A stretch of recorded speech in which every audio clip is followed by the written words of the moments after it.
Senator Bongo naghiramay sa pagkamatay ng dalawang seafarer sa pag-atake sa Black Sea kahapon ng Ukraine.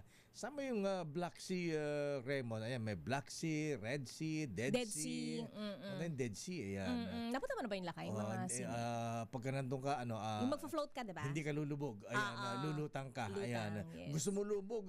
Ayaw, madi na. Arrest number 28. Raymond at Paas, please come in. Raymond.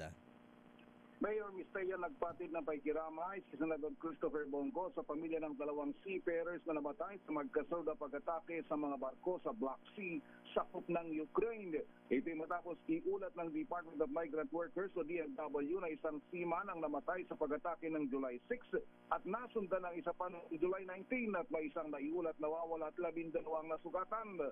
Ayon kay Go, mahalaga na maalalayan ng mga pamilya ng mga biktima, mabigyan sila ng kaukulang impormasyon at tulong sa panahong ito.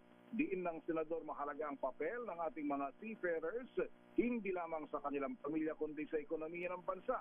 Sa report ng DMW, 139 na mga seafarers ang naapektuhan sa pag-atake at ligtas ng 124. Apat sa 12 nasugatan ay nakauwi na ng bansa habang ang wala ay patuloy na nagpapagamot.